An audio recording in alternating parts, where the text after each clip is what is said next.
Hello, everyone. Someone on my YouTube channel had left a message asking me to comment on the Bible's teaching about hell.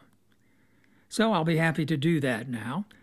I'd like to say, first off, that the Bible has no teaching on hell, as people of the churches commonly believe in hell, and that it's a place of everlasting torment. The Bible doesn't teach that. Jehovah's Witnesses, back in the beginning, when they were called the International Bible Students, they laid that out before the people in a very effective way. In fact, Pastor Russell, as he was called, would have these public debates with other clergymen, and often the topic was the soul and hell, and he presented the Bible's view that hell is the common grave of mankind, that there is no immortal soul that goes on, and there's no place of everlasting torture. And as a consequence, Jehovah's Witnesses, as they were called back then, the International Bible Students, they were called the no-hellers. So I guess I'm a no-heller. But no, hell is... Jehovah's Witnesses, or the Watchtower, is often wrongly accused of having their own Bible.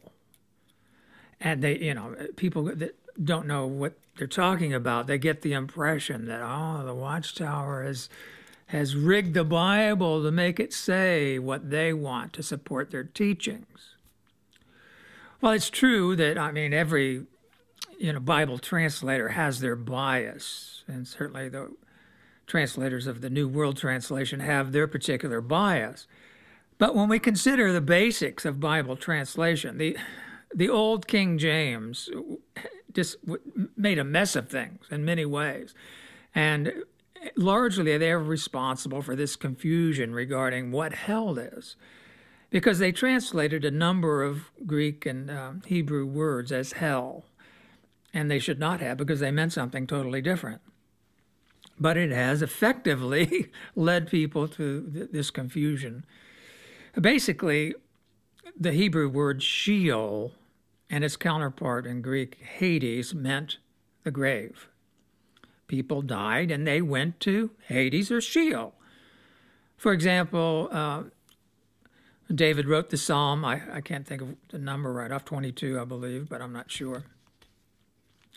He was referring to the coming Messiah, speaking in the first person as if he were Christ. He said, "You will not leave my soul in hell." The King James says hell. So, oh, wow. So God will not leave him in hell. On the day of Pentecost, when Peter was explaining the resurrection of Jesus, he quoted that psalm to prove that Christ had been foretold that he would die. The disciples didn't even understand that Christ was going to die. But after he died and was resurrected, then Jesus opened their minds up to understand these psalms and other prophecies. Anyway, he quoted from that psalm and said, "You will not leave my soul in Hades." So, again, the King James translated that as hell.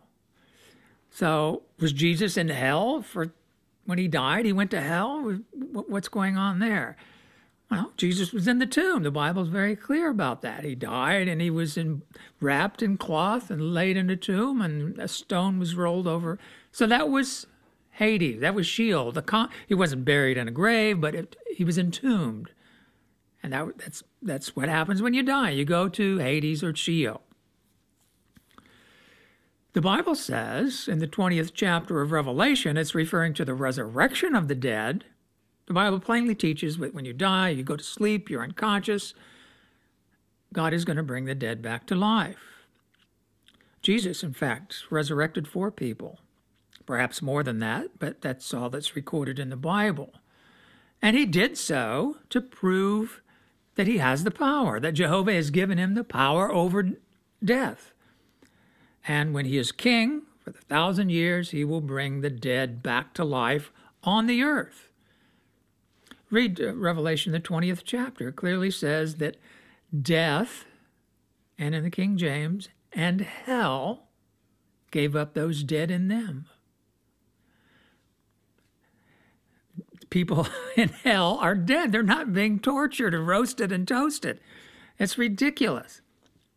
And another word that was mistranslated by the King James, and this is really the most outrageous, is the Greek word Gehenna. It was translated as hell.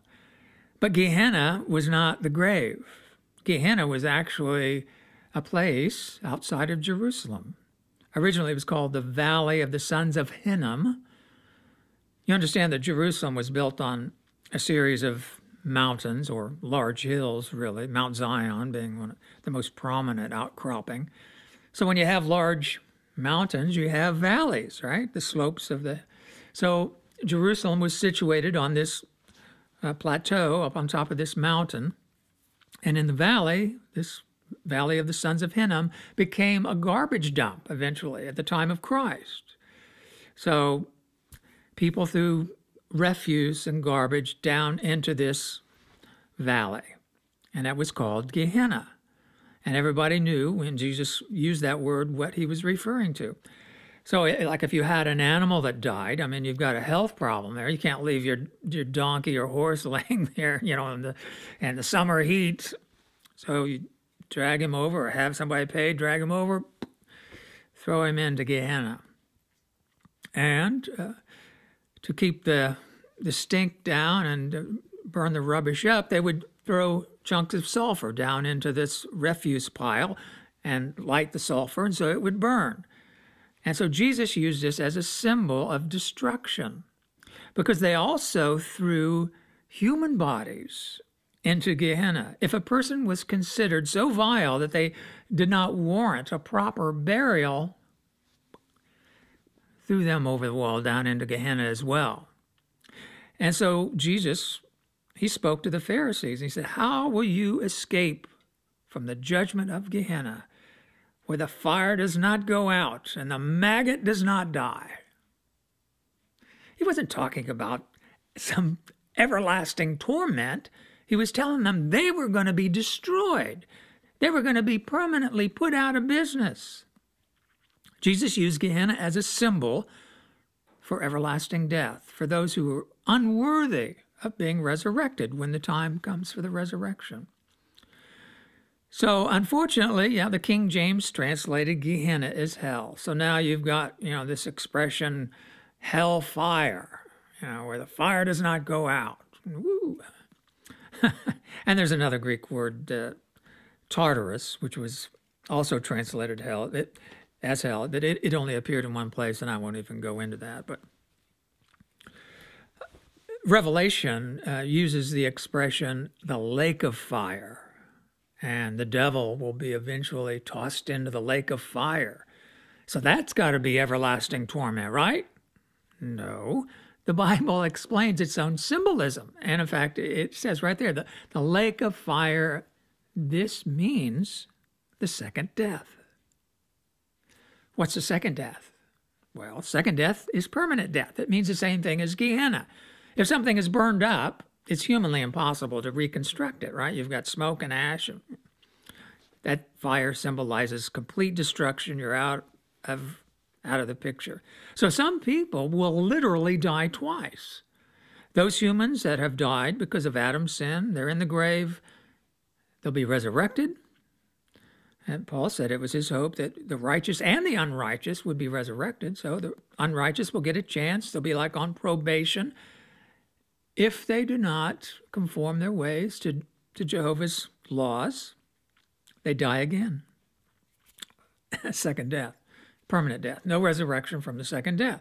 So the devil doesn't die once and then get a resurrection. He's going to be annihilated, and that's his second death, permanent destruction. So now I'm a no-heller, and the Bible doesn't teach such a thing. It's really a demonic teaching, because Jehovah is the God of love. He's not think about it. Some person misspends their life. They don't accept Jesus. God is going to roast and toast them forever and ever. Where's the justice in that? No, it's ridiculous. It's blasphemous. It's a doctrine of the devil. Yeah. But thanks for the question. I'll be happy to, if you have a follow-up question, be happy to talk about that. But, the Watchtower, if you go to their website, watchtower.org, and enter into the search hell, you'll get some basic article that discusses basic teachings of the Bible. So I would advise you to do that. I think I'm probably going to run out of time. I didn't look at my watch.